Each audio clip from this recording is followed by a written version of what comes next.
Hello and welcome. और कैसे हैं बच्चे लोग? सब लोग बढ़िया? Okay, very good. चलिए, तो मैं जिशान सर आज फिर से आप लोगों का ऑप्टिक्स का दूसरा क्लास लेने आया हूँ। ठीक है, हम लोग देखेंगे कि आज हम लोग आज के क्लास में क्या क्या चीज़ें पढ़ते हैं, क्या क्या चीज़ें हम लोग को समझ में आती हैं, हाँ या ना? ठीक है, आज का क्लास काफ़ी इंपॉर्टेंट है। आज के क्लास से जो है जेई में भी क्वेश्चन आता है, बोर्ड्स में भी क्वेश्चन आता है, तो हर एक चीज़ सीखेंगे हम लोग, है ना। आज जो हम लोग पढ़ेंगे उसमें सबसे पहला टॉपिक है हमारे पास कॉम्बिनेशन ऑफ प्लेन मिरर। क्या बच्चों?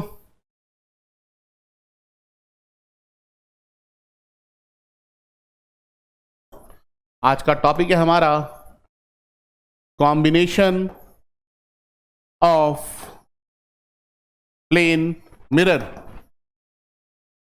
समझिए इस टॉपिक के बारे में। आप लोगों ने ये चीजें देखी होंगी, बचपन में सैलून जाते थे हम लोग, हाँ या ना।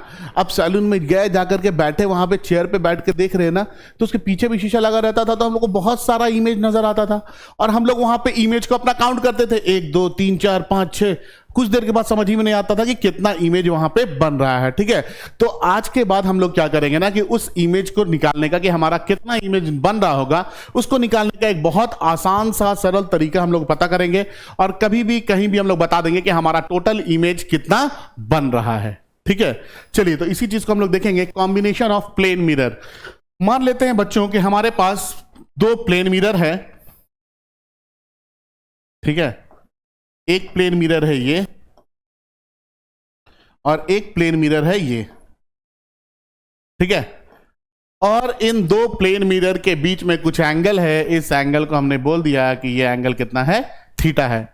हमको बोला जाता है कि बताइए नंबर ऑफ इमेजेस कितने बनेंगे अगर हमने यहां पे कोई ऑब्जेक्ट को रख दिया। तब यहां पे हमने कोई ऑब्जेक्ट को अगर रख दिया है तो बताइए इस ऑब्जेक्ट के टोटल कितने इमेजेस बनेंगे। ठीक है, तो इस ऑब्जेक्ट के इमेजेस बनाने के लिए सबसे पहले आपको जानते हैं क्या करना है। सबसे पहला काम है यहां पे आप फाइंड कीजिए, find 360 degree minus divided by theta का वैल्यू। क्या फाइंड कीजिए? फाइंड 360 डिग्री बाई थीटा का वैल्यू। आपको यहां पे जो भी एंगल दिया गया है, ठीक है, उस एंगल से आप क्या करेंगे, 360 डिग्री को उस एंगल से डिवाइड करेंगे। अब जब आप डिवाइड करेंगे ना, तो यहां पे कुछ ऑप्शंस आपको मिलेगा। क्या क्या आ सकता है? हो सकता है कि 360 डिग्री बाई थीटा ये इवन आ जाए। क्या आ जाए बच्चों? इवन आ जाए। ठीक है, आ सकता है वैल्यू, हाँ या ना। अगर 360 डिग्री बाई थीटा का वैल्यू इवन आ गया तो नंबर ऑफ इमेजेस जो होंगे, नंबर ऑफ इमेजेस, ये नंबर ऑफ इमेजेस आपका बनेगा 360 डिग्री बाई थीटा माइनस 1। कितना होगा number of images? 360 degree by theta minus 1। ये हमारे पास क्या आ जाएगा, नंबर ऑफ इमेजेस। अगर 360 बाई थीटा का वैल्यू क्या आ जाता है, इवन आ जाता है। ठीक है सर, अगर इवन नहीं आया फिर? अगर इवन नहीं आया तो फिर दूसरा ऑप्शन क्या होगा, ऑड आ सकता है। तो अगर ऐसा हो जाए कुछ कि 360 डिग्री बाई थीटा का वैल्यू ऑड आ जाता है, क्या आ जाता है, ऑड, तब क्या करेंगे? तब बच्चों यहां पे दो बातें देखी जाती हैं। इसमें एक आता है सिमेट्रिक और दूसरा आता है asymmetric.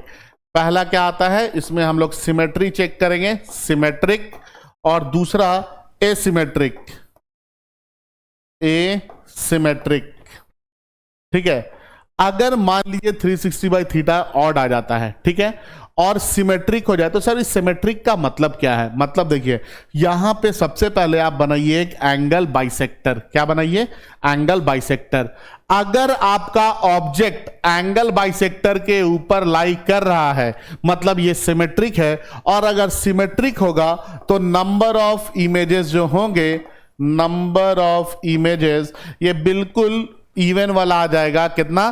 360 degree by theta minus 1। ठीक है, और अगर ऑड आ जाता है और एसिमेट्रिक, मतलब इस एंगल बाइसेक्टर के या तो इधर लाई कर जाए या फिर इधर लाई कर जाए, तो नंबर ऑफ इमेजेस जो फॉर्म होगा, नंबर ऑफ इमेजेस, ये यहां पे आपको मिलेगा 360 डिग्री बाई थीटा के बराबर। कितना? 360 डिग्री बाई थीटा के बराबर हम लोगों को यहां पे वैल्यू मिलेगा। ठीक है, ये तो हो गया इवन, ये हो गया ऑड। सर ऐसा भी हो सकता है क्या कि ये जो है डेसिमल में भी आ सकता है, हाँ या ना? यहां पे हमारे पास क्या हो सकता है, डेसिमल में भी हमारे पास ये आ सकता है। तो हम लोग देखते हैं कि अगर डेसिमल आ गया तब क्या होगा। ठीक है, तो अगर 360/θ का वैल्यू अगर ये डेसिमल आ जाता है तो हम लोग समझेंगे कि क्या होगा। ठीक है, तो फॉर डेसिमल या फिर फ्रैक्शन, ठीक है, फॉर डेसिमल अगर हमारे पास डेसिमल आ जाता है तो हम लोग ज्यादा कुछ नहीं करेंगे। मान लीजिए कि वैल्यू हमारे पास 4.2 आया है, तो यहां पे जो नंबर ऑफ इमेजेस होंगे, नंबर ऑफ इमेजेस, इस नंबर ऑफ इमेजेस को हम लोग डायरेक्ट क्या लिखेंगे, 4 लिख देंगे। कितना लिख देंगे, 4। तो मैंने आपको यहां पे 3 बातें बताई कि अगर 360/θ इवन आता है तो नंबर ऑफ इमेजेस कितना आएगा, अगर 360/θ ऑड आता है तो नंबर ऑफ इमेजेस कितना आएगा, और अगर 360/θ का वैल्यू डेसिमल आता है तो फिर नंबर ऑफ इमेजेस कितना आएगा। ठीक है, ये हमको लगता है कि आप लोगों को समझ में आया होगा। अब हम लोग आगे बढ़ते हैं और आगे बढ़ के हम लोग कुछ क्वेश्चंस देखेंगे। ठीक है, हमको बोला गया है 2 mirrors are placed at an angle of 60 degree, find total number of images obtained by the combination. अब तो आप लोग ये क्वेश्चन आसानी से बना सकते हैं कि नहीं? तो बना के जल्दी जल्दी थोड़ा आंसर बताइए, आंसर सेंड कीजिए, क्या आता है। ठीक है, बोलता है कि 2 मिरर है और इन 2 मिरर को हम लोग क्या किए हैं, 60 डिग्री के एंगल पे रख दिए हैं। कितने डिग्री के एंगल पे रखे हैं बच्चों, 60 डिग्री के एंगल पे हम लोगों ने ये 2 मिरर को रख दिया है। ठीक है, हमको बोला गया कि बताइए कितना इमेज बनेगा। इमेज बनाना हमारे हाथों में है। हम जानते हैं कि सबसे पहले हमको क्या फाइंड करना है, 360 डिग्री डिवाइडेड बाय थीटा का वैल्यू, मतलब 360 डिग्री डिवाइडेड बाय 60 डिग्री। कितना आ गया, ये 6 आ गया। ये 6 आया मतलब ये क्या है, इवन है। 6 क्या है बच्चों, इवन है। और अगर ये 6 इवन है मतलब नंबर ऑफ इमेजेस कितने हो जाएंगे, नंबर ऑफ इमेजेस ये हो जाएंगे 6 - 1, मतलब 5 इमेज बनेगा। तो अगर 2 मिरर 60 डिग्री के एंगल पे रखा हुआ है, अब आप यहां पे कहीं पे भी ऑब्जेक्ट रख दीजिएगा तो उस ऑब्जेक्ट का कितना इमेज बनेगा, 5 इमेज बनेगा। ठीक है, ये था पहला सवाल। आगे बढ़ते हैं हम लोग और कुछ और सवाल देखते हैं। देखिए, एक सवाल ये है कि an incident ray is directed along i cap plus j cap minus k cap. ठीक है, normal to the surface is i cap plus j cap, find unit vector along the direction of reflected ray. आपको unit vector बताना है along the direction of reflected ray. ठीक है, समझते हैं इस क्वेश्चन को। देखिए, सबसे पहले आप एक प्लेन मिरर ले लीजिए इस तरह से। ठीक है, ये एक प्लेन मिरर हो गया। ठीक है, मिरर जैसे हमारे घर में लगा होता है। एक इंसिडेंट रे है जिसका डायरेक्शन क्या है, आई cap plus j cap minus k cap.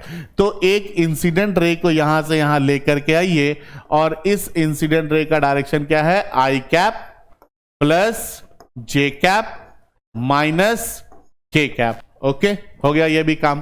ठीक है, नॉर्मल टू द सरफेस कितना है, आई कैप प्लस जे कैप। तो इस सरफेस के नॉर्मल बनाएंगे हम लोग एक, और इस नॉर्मल का जो डायरेक्शन है ये क्या है बच्चों, आई कैप प्लस जे कैप है। ठीक है, अब देखिए ये एक वेक्टर क्वांटिटी है कि नहीं है। ठीक है, एक वेक्टर क्वांटिटी है। वेक्टर है मतलब मैग्नीट्यूड भी और डायरेक्शन भी है। इस वेक्टर का एक component I cap plus j cap है। कंपोनेंट 2 होंगे, एक हॉरिजॉन्टल होगा तो दूसरा वर्टिकल होगा। तो पक्का है कि एक वर्टिकल कंपोनेंट इधर से भी कुछ आ रहा होगा, हाँ या ना। ये वर्टिकल कंपोनेंट इस तरह से होगा और ये वर्टिकल कंपोनेंट का वैल्यू कितना हो जाएगा। अब ये तो देख के समझ में आ गया कि सर ये माइनस के कैप होगा, क्योंकि आई कैप प्लस जे कैप है और ये माइनस के कैप है, तभी तो दोनों को जोड़ेंगे तो ये वाला वेक्टर मिलेगा। आई cap plus j cap minus k cap, resultant यही आ रहा है ना। ठीक है, तो ये आपको इंसिडेंट रे मिल गया, ये आपको क्या मिल गया, नॉर्मल मिल गया, और ये आपको है ये अलोंग द प्लेन, ये डायरेक्शन है माइनस के कैप। ठीक है, अब बोलता है कि यहां से जो रे ऑफ लाइट आ रहा था, ये वाला रे ऑफ लाइट ये रिफ्लेक्ट कर गया है। तो बताइए रिफ्लेक्टेड रे के डायरेक्शन में यूनिट वेक्टर कितना होगा, क्या बोल रहा है, रिफ्लेक्टेड रे के डायरेक्शन में यूनिट वेक्टर कितना होगा। सबसे पहले आप निकालिए कि रिफ्लेक्टेड रे का क्या है वैल्यू, उसका डायरेक्शन क्या है, उसका मैग्नीट्यूड क्या है। तो देखिए इस रिफ्लेक्टेड रे का एक कंपोनेंट तो माइनस के कैप है, ये माइनस के कैप नीचे आ रहा है। इसका दो कंपोनेंट होगा, एक वर्टिकल और एक हॉरिजॉन्टल। हॉरिजॉन्टल कंपोनेंट इस बार इधर जाता हुआ मिलेगा हम लोगों को, हाँ या ना। ये वेक्टर इधर आ रहा तो एक डायरेक्शन, एक तो इसका कंपोनेंट ये हो गया वर्टिकल और एक हॉरिजॉन्टल होगा। अगर जाने वाले को आई कैप प्लस जे कैप बोले हैं तो आने वाले को क्या बोलेंगे, minus i cap minus j cap बोलेंगे। बोलेंगे या नहीं, बोलेंगे ना। ये रे ऑफ लाइट आया, आकर के इंसिडेंट हुआ, इंसिडेंट होने के बाद ये क्या हो गया, रिफ्लेक्ट हो गया। रिफ्लेक्ट हुआ तो हम लोगों को इस रिफ्लेक्टेड रे को निकालना है कि क्या वैल्यू होगा। ठीक है, जाने वाले को आई कैप प्लस जे कैप बोले, इसका दो कंपोनेंट होगा, एक हॉरिजॉन्टल और दूसरा वर्टिकल। वर्टिकल तो हमको पहले से ही दिख रहा है कि माइनस के कैप है। आने वाला अब इधर जा रहा था तो आई कैप प्लस जे कैप था, तो आने वाले का डायरेक्शन क्या होगा value, minus i cap minus j cap. तो अब अगर हम आपसे पूछे कि बताइए वेक्टर आर का वैल्यू क्या होगा, तो आप क्या बोलेंगे, सर ये तो हो जाएगा minus i cap minus j cap minus k cap. ये वेक्टर आर का क्या हो गया, वैल्यू हो गया, हाँ या ना। अब हमको बोला कि इस डायरेक्शन में यूनिट वेक्टर निकालिए। अरे यूनिट वेक्टर निकालना तो दुनिया का सबसे आसान काम। आप लोग जानते हैं किसी भी वेक्टर को उसके मैग्नीट्यूड से डिवाइड कर देंगे तो हम लोगों को क्या मिलता है, यूनिट वेक्टर मिलता है। किसी भी वेक्टर को उसके मैग्नीट्यूड से डिवाइड कीजिए, हम लोगों को क्या मिलेगा, यूनिट वेक्टर मिलेगा। तो इस वेक्टर का मैग्नीट्यूड निकालना तो दुनिया का सबसे आसान काम। इस वेक्टर का मैग्नीट्यूड कितना हो जाएगा, स्क्वायर रूट ऑफ इसका कंपोनेंट कितना है, कोफिशिएंट -1, तो -1 का स्क्वायर प्लस जे का कोफिशिएंट -1, तो -1 का स्क्वायर, के का कोफिशिएंट भी -1, तो -1 का स्क्वायर। सबको ऐड कर दिए, स्क्वायर करके कितना आ गया, √3 आ गया। अब ये वेक्टर आर का वैल्यू आपको मिल जाएगा कितना, minus i cap minus j cap minus k cap divided by square root of 3। ये आ गया हमारा unit vector along the direction of reflected ray. ठीक है, ये क्वेश्चन जेई में आता है, बहुत ज्यादा आता है ये क्वेश्चन, ठीक है ना। इसके बाद अगर कोई भी डाउट हो आप लोग प्लीज मुझे कांटेक्ट करेंगे, है ना, कांटेक्ट करेंगे, मैसेज करेंगे, जो भी करना है कर सकते हैं, ठीक है। अब इसके बाद एक अगला क्वेश्चन देखते हैं। क्वेश्चन बोल रहा है an ant is moving towards a plane mirror with velocity 4i cap plus 3j cap। ठीक है, एक चींटी है जो कि कितने वेलोसिटी से चल रही है, 4i cap plus 3j cap की वेलोसिटी से चल रही है। बोलता है कि find the velocity of image of an ant. Ant का जो इमेज है उसका वेलोसिटी बताइए। तो सबसे पहले इसके लिए आप क्या कीजिए ना कि एक प्लेन मिरर बना लीजिए। क्या कीजिए, एक प्लेन मिरर बना लीजिए और यहां पे ले लीजिए एक चींटी को। ठीक है, अब ये चींटी की जो वेलोसिटी है ये टुवर्ड्स द मिरर जा रहा है, कितने वेलोसिटी से, 4i cap plus 3j cap की वेलोसिटी से जा रहा है ये। ठीक है, अब क्या है कि इसका दो कंपोनेंट है, एक हॉरिजॉन्टल कंपोनेंट होगा और एक वर्टिकल कंपोनेंट होगा। 4i cap plus 3j cap, तो ऐसे ही जाएंगे हम लोग। अब इधर है अलोंग एक्स एक्सिस है तो ये तो 4i कैप हो जाएगा और अलोंग वाई एक्सिस ये कितना हो जाएगा, 3j कैप हो जाएगा। अब इस एंड का इमेज इधर बनेगा और ये हमको इधर आता हुआ नजर आएगा। ठीक है, इसका भी दो कंपोनेंट होगा, एक वर्टिकल होगा और एक हॉरिजॉन्टल होगा। अब तो आपको देख के पता चल गया होगी वेलोसिटी क्या होगी, है ना। ये जाने वाला 4i कैप है तो इधर से इधर आ रहा होगा तो कितना हो जाएगा, ये हो जाएगा -4i कैप और ये ऊपर जाने वाला कितना हो जाएगा, 3j कैप। अब इन दोनों का रिजल्टेंट है ये, तो रिजल्टेंट को क्या लिखेंगे, -4i cap plus 3j cap. ये खत्म हो गया आंसर, कितना आ गया, -4i cap plus 3j cap. ये क्या हो गया, ये हमारा आंसर हो गया। ठीक है, तो ये सब काफी आसान क्वेश्चन है जिसको आप लोग आराम से बना लेंगे। इसके बाद अगला क्वेश्चन है कि 2 adjacent sides and a roof of a room are covered by a plane mirror. बोलता है कि 2 एडजेसेंट साइड मतलब अगल बगल वाले साइड और रूफ जो है ये प्लेन मिरर से कवर है। Find total number of images obtained. आपको बताना है कि टोटल नंबर ऑफ इमेजेस कितने बनेंगे। ठीक है, आप सिंपल सा एक चीज देखिए ना, सबसे पहले आप ये बताइए रूफ का अगर 2 रूम है तो उसके बीच का एंगल कितना होगा, 90 डिग्री। 2 रूम अगर 2 वॉल है, अगर रूम का 2 वॉल है तो 2 वॉल के बीच का एंगल कितना होगा बच्चों, 2 वॉल के बीच का एंगल होगा 90 डिग्री। ठीक है, अब यहां पे अगर 90 डिग्री है, यहां पे आप ऑब्जेक्ट रख दिए हैं तो इस ऑब्जेक्ट का इमेज बनेगा। अब कितना इमेज बनेगा? तो सर सबसे पहले आप निकालिए 360 डिग्री बाई 90, ये वैल्यू आ जा रहा है 4।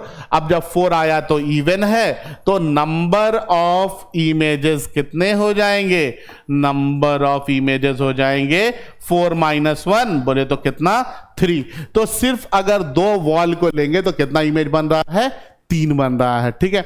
लेकिन यहां पे रूफ भी आ गया है। क्या आ गया है? रूफ। अब देखिए हम यहां पे खड़े हैं, ये 2 वॉल जो है वो 3 इमेज बनाया है। अब जब रूफ में भी मिरर लगा हुआ है, तो मिरर जब लगा तो 3 इमेज का 3 और इमेज नजर आएगा। तो टोटल कितना हो गया? अभी यहां पे एक और मिरर लगा देंगे तो पहले तो एक इमेज यहां बना 90 डिग्री पे, एक यहां बना, एक यहां बना और एक यहां बना, ठीक है। ये 3 इमेज। अब क्या होगा कि हम लोग यहां पे लाके एक मिरर ऐसे करके लगा देते हैं, ठीक है। यहां पे ये तो क्या था? ये वॉल था। वॉल से ऊपर में क्या होगा? रूफ होगा। तो ये ऊपर में हम इस तरह से लाके रूफ को लगा दिए। अब बताइए आपको कितना इमेज, ये जो रूफ है, रूफ को कितना इमेज बनेगा? एक इमेज इसका बनेगा, एक इमेज इसका बनेगा, एक इमेज इसका बनेगा। कितना हो गया? 3। और ये जो ऑब्जेक्ट है इसका भी बनेगा, तो कितना हो गया? 4। तो टोटल कितने इमेज बन गए? 3 यहां पे और रूफ पे 4। टोटल क्या हो गया? 7। तो टोटल कितने इमेजेस बन जाएंगे यहां पे? यहां पे टोटल नंबर ऑफ इमेजेस जो बनेंगे वो होंगे कितने बच्चों? 7 इमेजेस बनेंगे। समझ में आया? सबसे पहले वॉल से निकाल लीजिए कितना इमेज बन रहा, और उसको लाके रूफ के ऊपर में लगा दीजिए। वॉल का इमेज, उस इमेज का इमेज ही बनेगा रूफ पे, इस इमेज का भी इमेज बनेगा। ऐसे लाके मिरर लगा देंगे तो सबका इमेज, सारे इमेज का एक एक इमेज बनेगा ना, और प्लस इस ऑब्जेक्ट का एक इमेज बनेगा। तो 4 और ये 3 कितना हो गया? 7। तो टोटल नंबर ऑफ इमेजेस कितने बन जाएंगे बच्चों? 7, ठीक है। आगे बढ़ते हैं हम लोग, ठीक है। What will be the effect of rotation of plane mirror on reflected ray? ठीक है, बोलता है हमको कि रिफ्लेक्टेड रे के ऊपर अगर मिरर को रोटेट कर दे तो क्या इफेक्ट पड़ेगा। आइए देखते हैं।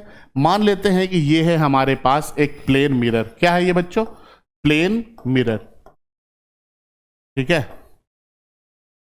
ये इंसिडेंट रे आया, आकर के यहां पे इंसिडेंट हुआ, यहां पे ये परपेंडिकुलर है, ठीक है, और यहां से ये रे रिफ्लेक्ट हो गया, ठीक है ना, हो गया। ये है एंगल, मान लीजिए थीटा, ठीक है, या कुछ भी बोल सकते हैं इसको हम लोग, थीटा नहीं बोलेंगे तो कुछ और, जो भी एंगल बोलना है हम लोग इसको बोल सकते हैं, ठीक है। अब क्या हुआ ना कि हम इस मिरर को मोड़ दिए। क्या किए? हम इस मिरर को मोड़ दिए, और अब हम इसको कुछ अलग तरह का कलर प्रोवाइड कर देते हैं। अब ये मिरर जो है ये कुछ थीटा एंगल से क्या हो गया? रोटेट हो गया। ये ग्रीन कलर वाला आप लोग को नजर आ रहा होगा। कितने एंगल से हम लोग इसको रोटेट कर दिए हैं? इसको हम लोग थीटा एंगल से रोटेट कर दिए हैं, ठीक है। ये एंगल कितना है? थीटा। तो यहां पे जो परपेंडिकुलर है ये भी थीटा एंगल से मुड़ जाएगा, हाँ या ना? ठीक है। मान लीजिए कि पहले ये अल्फा था, कितना था? अल्फा था। अब ये क्या हो गया? थीटा से मुड़ गया। तो अब ये टोटल एंगल कितना हो जाएगा? अल्फा प्लस थीटा हो जाएगा, ठीक है। तो हमको बोला कि बताइए कि ये जो आपका रिफ्लेक्टेड रे होगा, इस रिफ्लेक्टेड रे के ऊपर क्या इफेक्ट पड़ेगा, ठीक है। ये हमारे पास सवाल है कि रिफ्लेक्टेड रे के ऊपर क्या इफेक्ट पड़ेगा, ठीक है। एक बात बताइए, हम ये बोल सकते हैं क्या? इसको बोल देते हैं ए, इसको ओ, इसको बी और इसको बी डैश, ठीक है। हम ये बोल सकते हैं क्या कि ए ओ बी एंगल जो है, sorry A O B dash, ये बराबर है angle A O B plus angle B O B dash के। ये बात हम लोग बोल सकते हैं ना? बोल सकते हैं। आइए देखिए, ये अल्फा प्लस थीटा से इंसिडेंट किया है तो रिफ्लेक्ट भी अल्फा प्लस थीटा से करेगा। तो एंगल ए ओ बी का वैल्यू क्या हो जाएगा? 2 अल्फा प्लस 2 थीटा। कितना हो जाएगा? 2 अल्फा प्लस 2 थीटा, ठीक है। ये पहला चीज मिला हम लोगों को। This is equal to angle A O B, पहले एंगल ऑफ इंसिडेंस कितना था? अल्फा, ठीक है ना। तो रिफ्लेक्ट भी हुआ होगा तो कितने से हुआ होगा? अल्फा से। तो ए ओ बी ये वैल्यू यहां से इधर आए, ये अल्फा, और फिर यहां से यहां जाएंगे तो ये भी अल्फा। तो अल्फा प्लस अल्फा कितना हो जाएगा? 2 alpha plus angle B O B dash, ये 2 अल्फा कट जाएगा, एंगल बी ओ क्या बच गया, B dash, angle B O B dash, है ना।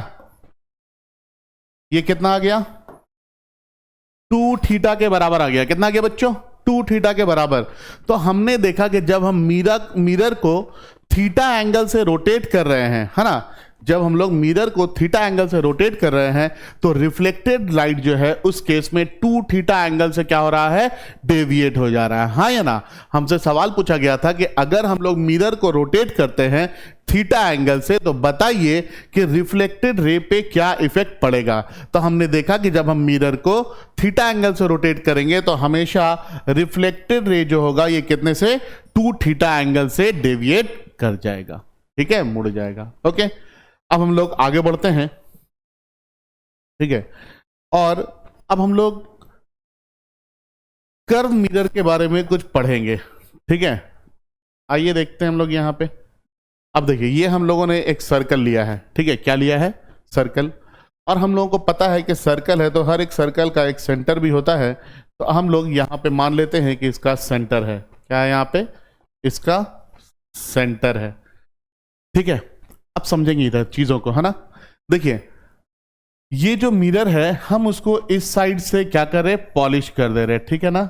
इस साइड से हम क्या कर रहे हैं, पॉलिश कर दे रहे हैं। ग्लास को हम लोग इस साइड से पॉलिश कर दे रहे हैं।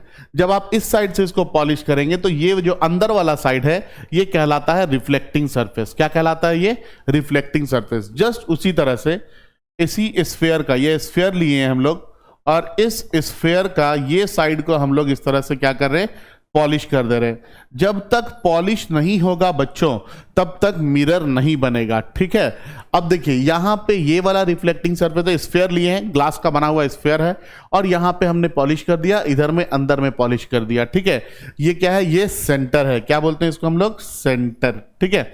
अब देखिए अगर मिरर का रिफ्लेक्टिंग सरफेस सेंटर की तरफ हो, ये सेंटर कहलाता है सेंटर ऑफ कर्वेचर। क्या कहलाता है, centre of curvature, centre of curvature, ठीक है, सेंटर ऑफ कर्वेचर, ठीक है। तो अगर मिरर का reflecting surface towards the centre of curvature होगा तो इस तरह के मिरर को हम लोग बोलेंगे कॉनकेव मिरर। कौन सा मिरर, कॉनकेव, केव की तरह बना हुआ है ना, तो ये कहलाता है कॉनकेव मिरर। क्या कहलाता है ये, कॉनकेव मिरर ये कहलाएगा, ठीक है। उसी तरह से अगर मिरर का reflecting surface centre of curvature से दूर होगा तो इस मिरर को हम लोग बोलेंगे कॉन्वेक्स मिरर। कौन सा मिरर, कॉन्वेक्स मिरर, ठीक है।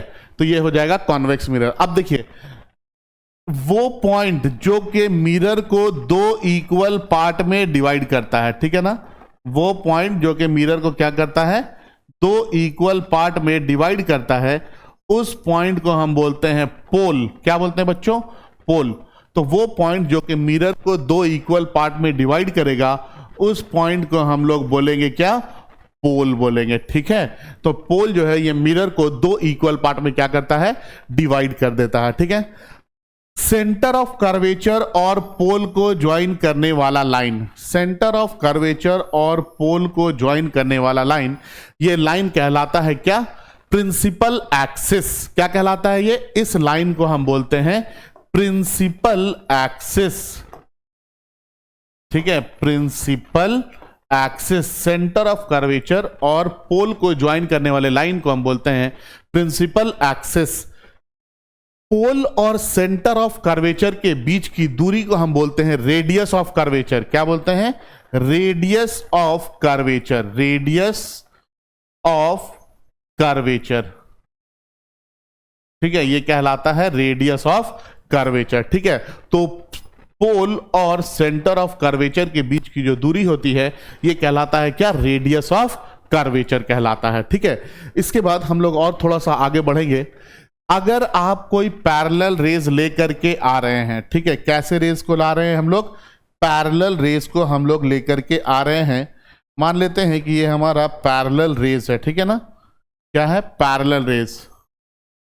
एक ये रे हो गया और एक ये रे हो गया। कभी भी अगर rays parallel to the principal axis आ रहे हैं तो ये जो पैरेलल रे होंगे ये रिफ्लेक्शन के बाद प्रिंसिपल एक्सिस पे एक पॉइंट पे कट करेंगे और इस पॉइंट को हम बोलते हैं फोकस। क्या बोलते हैं? फोकस बोलते हैं। ठीक है, याद रहेगा।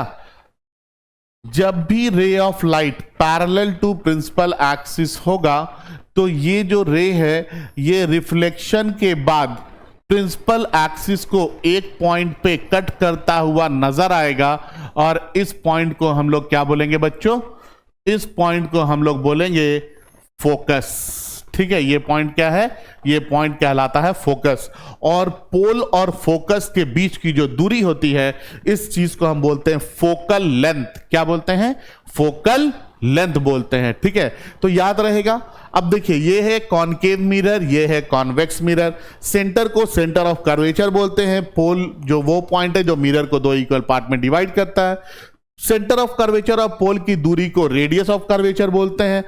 वो रे जो कि पैरेलल टू प्रिंसिपल एक्सिस होंगे ये रिफ्लेक्शन के बाद प्रिंसिपल एक्सिस को या तो एक पॉइंट पे कट करेंगे या एक पॉइंट पे कट करते हुए नजर आएंगे और इस पॉइंट को हम बोलते हैं फोकस। क्या बोलते हैं?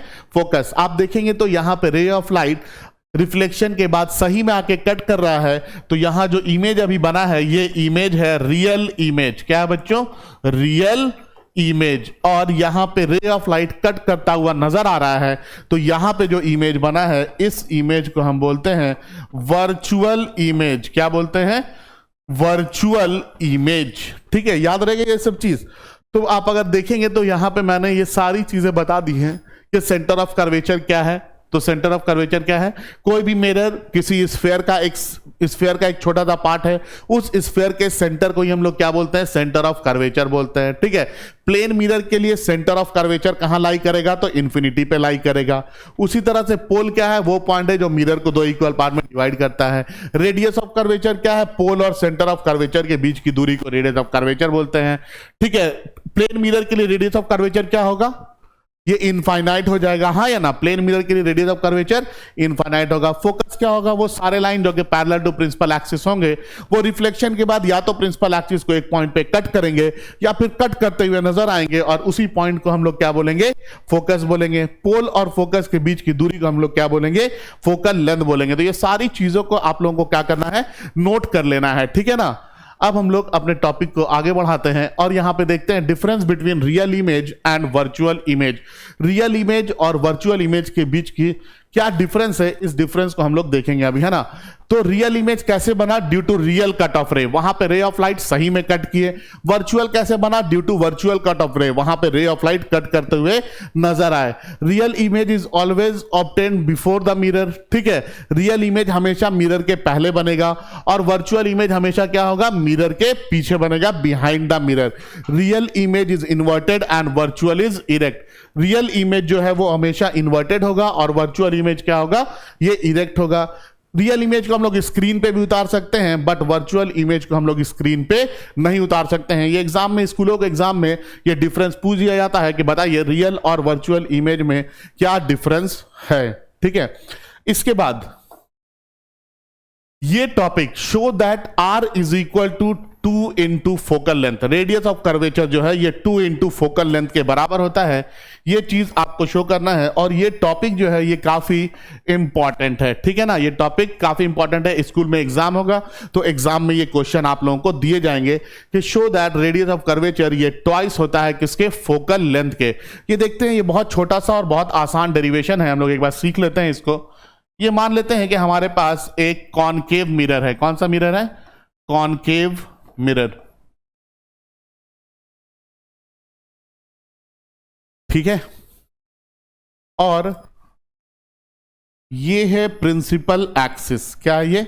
इसको हम बोलेंगे प्रिंसिपल एक्सिस। ठीक है, एक रे ऑफ लाइट जो कि आया और आकर के मान लेते हैं कि इंसिडेंट कर रहा है।